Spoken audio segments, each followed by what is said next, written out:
사 출신으로 대한민국 최초의 정치 팬클럽이 있었던 대통령입니다. 역대 대통령 중에 처음으로 서울이 아닌 귀향을 했었고요. 그리고 극단적인 선택으로 생을 마감한 대통령이 됐습니다. 근데 고 노무현 전 대통령은 드라마에 등장한 적은 없죠. 영화로 나온 거죠. 그렇죠. 네, 맞습니다. 드라마는 없는데요. 대신 영화에서 아주 강렬한 영화 한 편이 있죠. 바로 변호인이라는 영화입니다.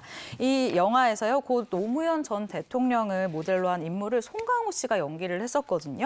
그런데 이 작품 덕분에 송강호 씨가 2014년 청룡영화제에서 나무주연상을 수상하는 쾌거를 얻기도 했습니다. 네, 외모적으로만 봤을 때는 뭔가 닮은 듯 닮지 않은 그런 느낌도 있기는 맞아요. 한데 워낙 송강호 씨 연기가 뛰어나서 느낌으로 연기했죠. 네. 닮은 건 아니고. 네. 아, 맞아. 사실 네. 외모는 정말 달랐는데 그 어떤 열정, 네. 네, 맞아요. 내면을 굉장히 연기를 잘했던 네. 것 같아요. 네, 굉장히 좋게 봤던 기억이 나고요. 이어서 다음 대통령도 자, 한번 볼까요? 다음 대통령 네.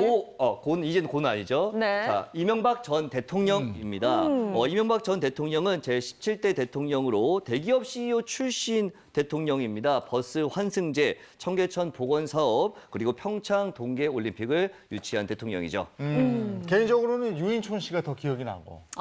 네. 유동근 씨 생각하신 분들도 굉장히 많지 않을까 싶은데 네, 두 분 한번 짚어볼까요? 두 분에 대해서 궁금한 분들이 많을 것 같아서 자세히 한번 짚어보도록 하겠습니다. 먼저 유인촌 씨입니다. 유인촌 씨 같은 경우에는 1990년대 K본부 드라마였죠. 야망의 세월에서 이명박 전 대통령의 H건설 시절을 모티브로 한 역할, 박형섭 연기를 했었고요. 그리고 유동근 씨는 지난 2004년 이번엔 M본부입니다. M본부에서 방영된 드라마 영웅시대에서 이명박 전 대통령의 젊은 시절을 연기를 했었습니다. 네. 이 야망의 세월 그때 인기가 정말 대단했거든요. 네, 야망의 세월이 백부작이었어요. 네. 백부작이었고 내용을 살짝 말씀드리면 극 중에 고 정주영 명예회장 그리고 이명박 전 대통령을 모티브로 한 인물이 등장을 하고요. 그리고 불가능을 가능으로 만들었던 H건설의 성공 신화를 그려내면서 당시 굉장히 상당한 반향을 불러일으켰습니다.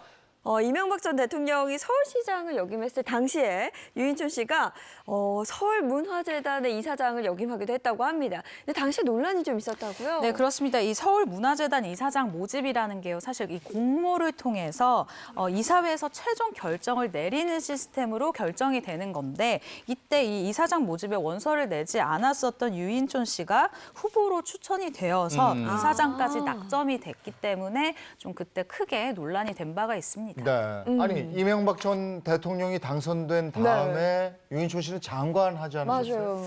맞습니다. 사실 제가 이 서울시장 시절에 두 분을 함께 이 홍대의 어떤 클럽 문화 취재를 갔다가 여기에 온 서울시장과 문화재단 이사장 이 유인촌 씨를 나란히 본 적이 있어요. 네. 근데 상당히 두 분이 절친이더라고요. 그래서 대통령 딱 당선됐을 때 설마 했는데 정말 그 하마평이 나왔었죠. 문화장관의 내정이 됐다 이랬었는데 유인촌 씨는 이렇게 얘기해요. 나는 그 전부터 원래 우리가 그동안은 먹고 사는 문제에 이렇게 어떻게 보면 허덕이고 살았는데 이제는 정신적인 거, 좀 격이 다른 나라를 만들어야 된다. 이런 문화 철학을 내가 가지고 있었다라고 하면서 이제 어떤 본인의 어떤 문화부 장관이 될 만한 어떤 그 자질에 대해서 이 얘기를 한 바도 있었는데 하여튼 장관이 됐죠. 네. 그런데 국정감사장, 사람이 또 어떻게 딱 특징적 사건이 있으면 요 이미지가 커요. 이 국정감사장이었는데 이때 막 이 유인천 장관뿐만 아니라 많은 사람들이 이 몸싸움이 벌어졌어요. 네. 이때 막 사진 기자들이 찍는데 흔히 말하는 식빵 사진 찍지 마 이렇게 이게 나왔어요. 그래서 그 전까지 어떤 지적인 모습, 아주 이 우아한 모습, 요 이미지가 산산조각이 나는 그 사건이 한 번 또 안타깝게도 있었죠. 네. 이명박 전 대통령을 모델로 한 역할을 이제 열연을 보여줬는데요. 당시 유동근 씨를 캐스팅한 이유, 연출가에 대해서 그 연출가가 캐스팅한 이유에 대해서 이렇게 말씀을 하셨습니다.